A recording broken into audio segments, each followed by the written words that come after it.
This is Fred Beck from Fred Talks Fighting, proudly sponsored by Empire Fights. Joined in Dubai today by Lauren and Alexis. Lauren, how was your business class flight?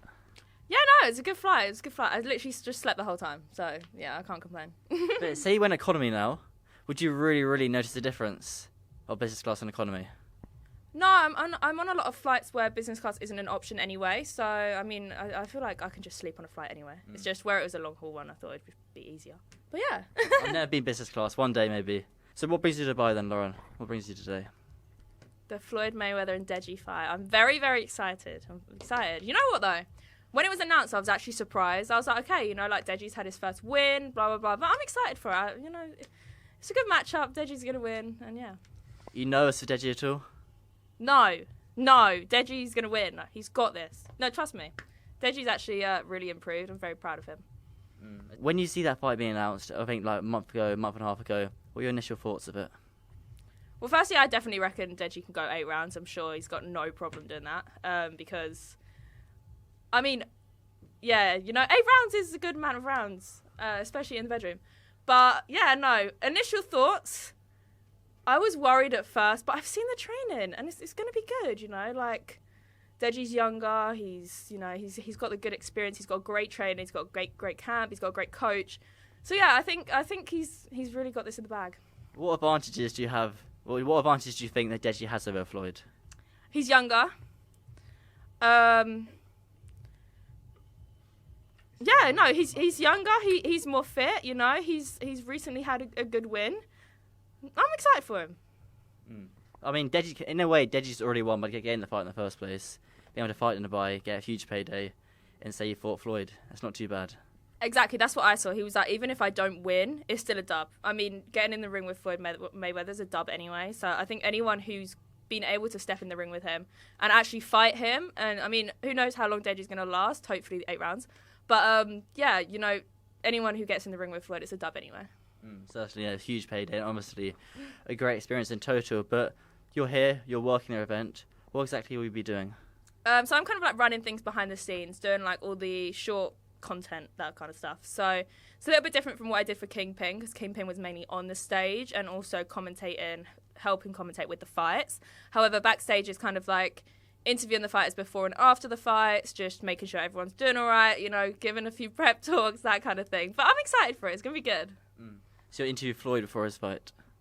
Yes, hopefully. I shall be interviewing Floyd. But apparently he doesn't like interviews much. But we'll see. Let's see. No, Floyd, he's not the biggest fan of interviews. He will answer the questions, like long answers, but he's not a huge fan of it. Floyd does what Floyd wants.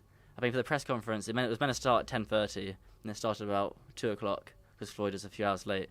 Oh. So Floyd does what Floyd wants. But I know... like me. I would probably be a few hours late.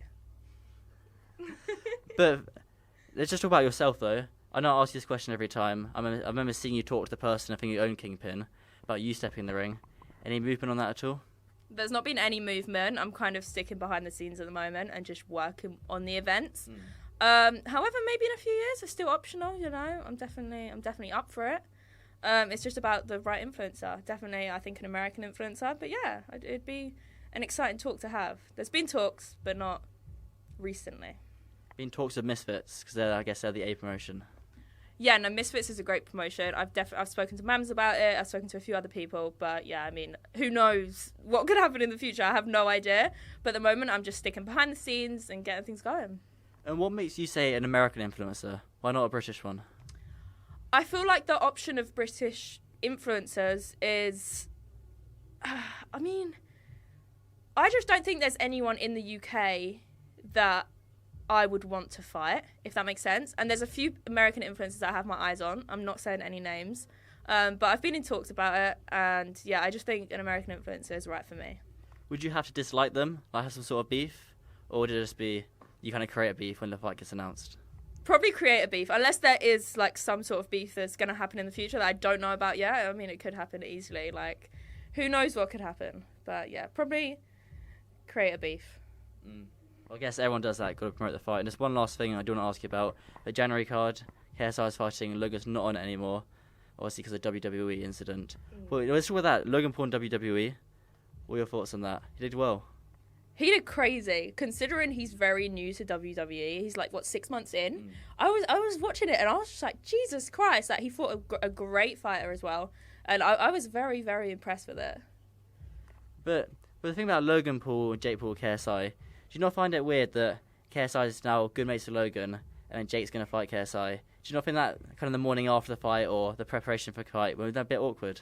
I actually saw something about this. I think it was Jake, say that the reason he really desperately wants to fight JJ is because after Logan lost to JJ, Logan got really drunk. He went out and he was like to Jake, he was like, you've got to destroy this guy. Like, you've got to win against JJ for me. So I feel like Jake's seeing it as that I've got to do this for my brother. And I saw that and I was like, you know what? It makes more sense now as to why Jake's so eager to fight JJ. But I think the Jake JJ fight will be a good one. I'm excited for that. But I don't think it's that weird that they're friends. Really? No. That's not a bit odd. So No. say you had a sister, and your sister was going to fight one of your friends. Would that not be a bit odd? Like they're going to proper scrap, try and hurt each other, try and break each other's noses, make them bleed. Would you not find that a bit awkward? No, I'd just be like, oh, okay, you know. I'm just like, I never see Logan and Jake as actual brothers. I see them just both as different YouTubers, like different businessmen. And when you actually put them together, I feel like they're so different from one another that the internet, they're the Paul brothers, but they're not the Paul brothers at the same time, if that makes sense. So they've both gone their different ways. And I don't know, I think Logan's proud of Jake, whether he beats JJ or not. And I think regardless, even though Logan and JJ are business partners, I think Logan's low-key always going to have Jake's back. Yeah. Well, I think Logan said that before. But one last thing, Jake Paul KSI, when it finally happens next year, who have you got? JJ, obviously. There's no doubt about it. Of course, JJ. By what way? Decision, stoppage? How do you see it going? He's going to knock him out. Yeah, he's going to be like, boom, knockout. That sounds perfect. Lauren, that's excellent. Thanks for your time. Thank you. Sweet.